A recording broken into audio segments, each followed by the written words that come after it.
Assalamualaikum warahmatullahi wabarakatuh. Welcome back to my channel Detektif D.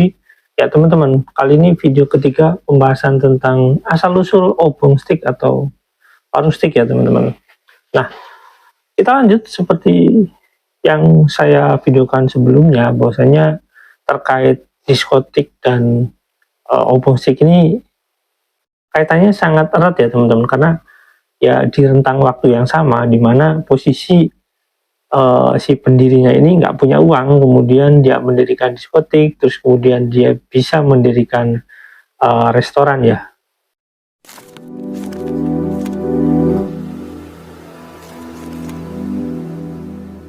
Nah, diskotik itu sendiri kan modalnya dari pihak lain teman-teman. Jadi ya menimbulkan pertanyaan, apakah hasil dari diskotik itu lari ke restoran sticknya gitu ya.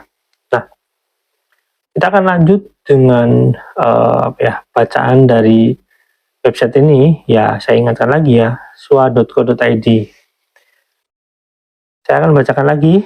Resto Stick yang didirikan pertama kali bernama Casper Stick. Namun antara harapan dan kenyataan masih belum ketemu. Ya, Casper Stick bisa disebut gagal menarik konsumen seperti yang diharapkan. Nah, ini kalau pakai bahasa Inggris ya, mungkin bacanya Casper ya. Ia pun terpaksa menutup restoran yang baru seumur jagung. Di kalangan masyarakat awam, kayaknya masih melekat image yang buat bahwa stick adalah makanan mahal dan khusus buat orang berduit.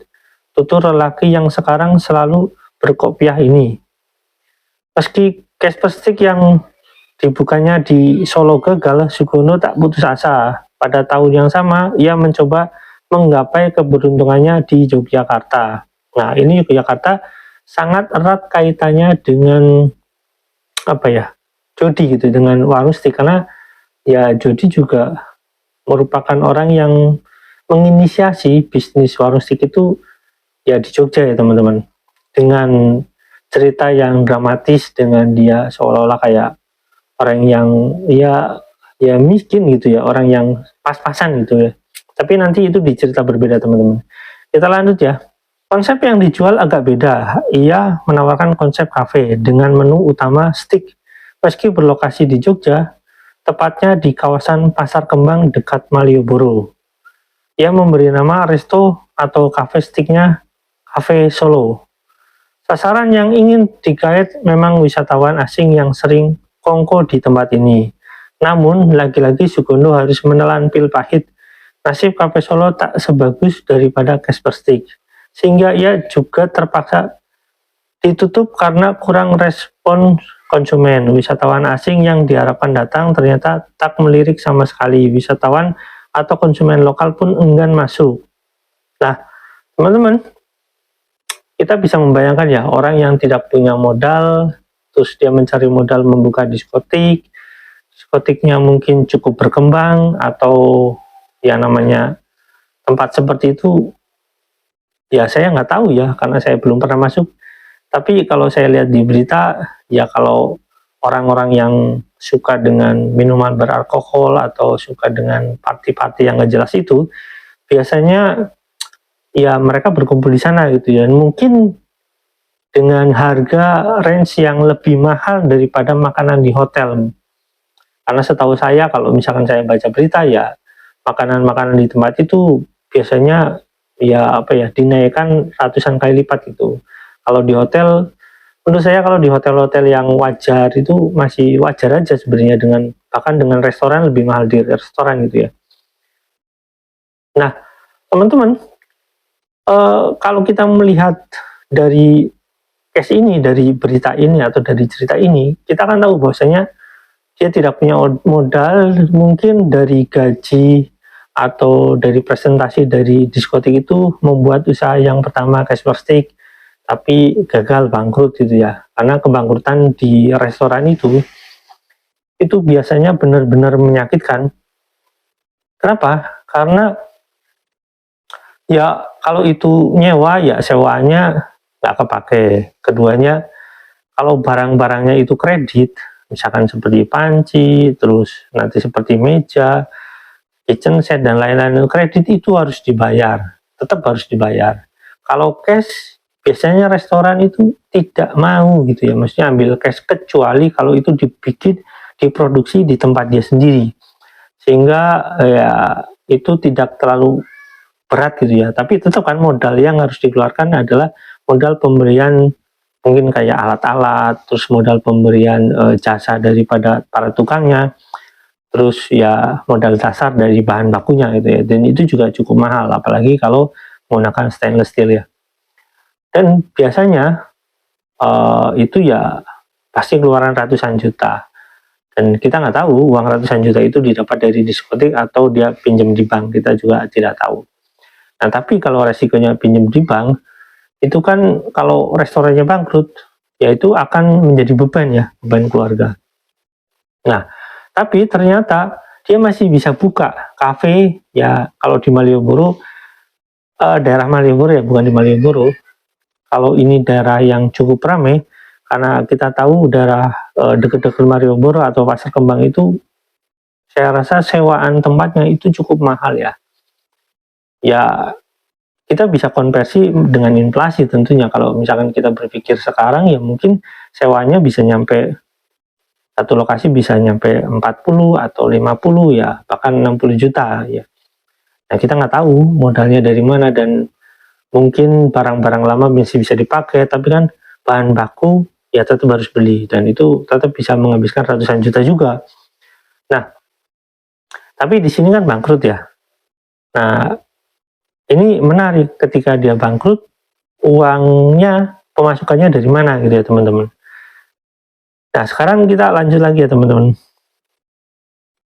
Kami gagal karena salah konsep dan salah membidik konsumen, kata Sugondo menyimpulkan. Menurutnya, ia menghabiskan dana lumayan besar ketika menghadirkan kafe Solo. Nah, kan lumayan besar ya. Namun lagi-lagi hal ini tak membuatnya patah arang. Semangat membuka resto stick terus membara. Hanya saja karena keterbatasan dana, ia merasa harus mengubah strategi bisnisnya. Selain gagal dengan 2 resto stick yang tadi, Sugondo lalu mendirikan Obong Stick. Namun jangan dibayangkan sama dengan 2 resto sebelumnya. Pasalnya Obong Stick tak menempati bangunan yang representatif, hanya menumpang di emperan butik Jasmine Fashion di depan Samsat Jogja. Ini dilakukan karena ia sama sekali tidak memiliki dana untuk sewa toko atau rumah. Namun tanpa diduga sebelumnya, Obong Stick justru dibanjiri konsumen. Nah, jadi ketika dia kehabisan modal, dia numpang di butik ya. Di butik ya, saya rasa butik pemasukannya nggak besar, karena ya saya tahu ya, karena orang tua saya itu kan ibu saya itu ada di ranah fashion gitu, jadi saya paham itulah. Dan itu sangat eksklusif, dan itu sangat ya buat orang-orang tertentu saja gitu, bukan pasaran yang kayak orang-orang menjual baju-baju di toko, tentu saja tidak. Dan itu ya kadang stabil, tapi ya kadang juga lama pendapatannya ya. Tapi ya nggak bikin kaya-kaya banget gitu ya, dan nggak bikin ya sederhana, cukup lah. Dan ini menariknya teman-teman.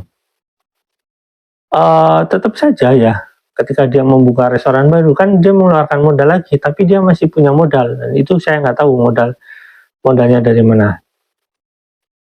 Lanjut ya teman-teman. Ia pun memulai menangani upaya pemasaran secara serius. Otak bisnisnya kembali menggagas inovasi. Untuk mengedukasi pasar, ia menyebar leaflet. Ternyata cara ini cukup efektif. Pelan tapi pasti konsumen terus berdatangan. Dalam waktu 3 bulan kami sudah bisa menutup biaya operasional secara sesuai dengan target kami. Katanya bangga. Dan itu uang operasional ya teman-teman. Jadi bukan uang modal. Uang operasional itu kayak PP dari membeli daging, PP dari membeli membayar karyawan gitulah. Karena perkembangan Obong Stick yang begitu mengembirakan, tak sampai setahun kemudian, tepatnya pada 1995 ia membuka cabang di Solo, bekerja sama dengan adik iparnya dengan strategi pemasaran yang sama seperti yang dikembangkan di Jogja. Cabang di Solo juga mengalami pertumbuhan bagus. Nah teman-teman, ini menarik karena ada pernyataan yang berkaitan dengan keluarga Jody, yang dimana Jody itu pada saat dia mau membuka warung stick itu, ya berhubungan dengan keluarga, bagaimana dia mengumpulkan modal-modal itu dari paman-pamannya. Nah, cerita ini kayak apa ya, kayak mirip-mirip gitu, apakah Jody terinspirasi dari ini atau bagaimana. Nah, yang ya saya nggak tahu ya, tapi yang jelas seperti itu. Jadi kita berpikir kemungkinan besar bagaimana dia bisa bertahan dan terus membuka resto awalnya ya karena ya mungkin modalnya masih ada kaitannya, karena ini di tahun 95 ya teman-teman, masih ada kaitannya dengan diskotik itu gitu ya. Jadi kuat modalnya dari diskotik itu yang mungkin, atau dia bekerja sama dengan orang lain ya saya nggak tahu, tapi itu kan di sini nggak disebutkan. Ketika di Solo baru disebutkan bekerja sama dengan iparnya, jadi adik dari istrinya atau kakak dari istrinya lah. Sejak awal Obong Steak dirancang untuk membidik pasar menengah atas, hanya saja harga yang ditawarkan jauh lebih murah dibanding dengan steak yang dijual di resto atau hotel umumnya. Kendati begitu, menunya yang disediakan cukup beraneka: ribs, tenderloin, black pepper, tender pepper, T-bone, Gindara, cumi, hotuna, dan lain-lain. Nah, selain itu juga dilengkapi dengan aneka pasta, bla bla bla gitu ya teman. Nah, konsumen tinggal pilih sesuai dengan selera dan kemampuan kantongnya. Ini harganya ya teman-teman. Dengan konsep seperti itu, Sugondo berhasil mengembangkan bisnis resto steaknya. Ia sukses membimbing keempat anaknya. Ini membimbing keempat anaknya, ini kuncinya teman-teman. Ia pun sukses membimbing keempat anaknya mengembangkan bisnis yang sama. Warung steak, kampung steak, dan sepiring resto adalah nama-nama resto steak yang dikembangkan anak-anak Sugondo. Mereka tampaknya sudah enjoy jadi pengusaha katanya. Nah, teman-teman, ini di tahun ini karena Jody ini diceritakan di sini sebagai anak tertua. Nah, tapi teman-teman gini ya, ketika membranding restoran ini, Sugondo ini di tahun ini dia masih apa ya, masih sebagai, mungkin saya nggak tahu CEO atau pengelola atau apa ya, di diskotik gitu ya teman-teman. Jadi amat sangat kita bisa membayangkan gitu percampuran uang tersebut gitu, sehingga kita bisa melihat ketika Jody menawarkan kepada Yusuf Mansur ini, dan Jody tahu cikal bakal uangnya Yusuf Mansur ini, misalkan kayak gini, kita nggak tahu uangnya dari mana aja misalkan gitu, tapi kan kita tahu kasusnya, dari kasus patungan usaha, dari kasus mungkin ngumpulin uang sedekah, dari kasus batu bara, dan itu bukan batu bara yang Jamaah Darussalam aja, ada yang lain gitu ya teman-teman. Jody ini tahu gitu. Kenapa saya katakan tahu? Karena Jody direktur Hotel City gitu pada saat yang saya punya berkasnya gitu ya teman-teman. Dan itu patungan usaha itu bermasalah pun Jody tahu. Dan Jody, saya tidak akan katakan sering, tapi saya pernah lihat videonya, dan ada di video yang saya upload itu, Jody itu ikut serta dalam mengumpulkan sedekah, juga ikut serta dalam tanda kutip ya, mengumpulkan investasi patungan usaha gitu ya teman-teman. Peran Jody di sana amat sangat jelas ketika Jody itu dijadikan sebagai direktur. Ada kompensasinya mungkin kenapa Jody mau, karena kompensasinya sangat jelas ya, ketika Yusuf Mansur berinvestasi di warung steak, alhasil menghasilkan ya mungkin saham di warung grupnya gitu ya. Jadi Jody akan terangkat naiknya. Ini ya teman-teman, ketika Jody punya 2 atau 3 cabang warung steak itu, ketika ada Yusuf Mansur masuk dengan modal sekali bikin itu 20, otomatis brandnya itu akan naik ya teman-teman. Kenapa? Karena cabangnya ada di mana-mana gitu ya. Misalkan di Jawa Tengah aja kalau ada 20 kan udah lumayan, apalagi di kota-kota besar akan mengangkat namanya, dan itu sangat berpengaruh pada brand Jody itu sendiri. Sehingga ya konsekuensi yang diterima Jody, ya Jody harus mengikuti alur yang Yusuf Mansur jalankan gitu. Ketika Yusuf Mansur bikin acara mengumpulkan sedekah, ketika Yusuf Mansur bikin acara mengumpulkan investasi patungan usaha, otomatis Jody ya mau nggak mau ngikutin alur Yusuf Mansur. Nah, tapi pertanyaannya adalah kenapa Jody mau mengikuti alur Yusuf Mansur? Sebenarnya sederhana teman-teman. Ketika keluarga Sugondo ini atau keluarga Jody ini mencari uang dari, ya saya katakan kalau diskotik ya, pribadi saya, terserah teman-teman mengatakan seperti apa. pribadi saya adalah usaha bisnis yang haram. Judi itu apa ya, membuang cerita itu di cerita selanjutnya. Menurut saya karena ya judi nggak mau jujur gitu. Kalau misalkan judi jujur, saya nggak ambil uang dari sana dan saya menentang itu. Tapi kan nggak ada kata-kata itu. Jadi ya memang sejarah-sejarah itu ditutupi sama judi.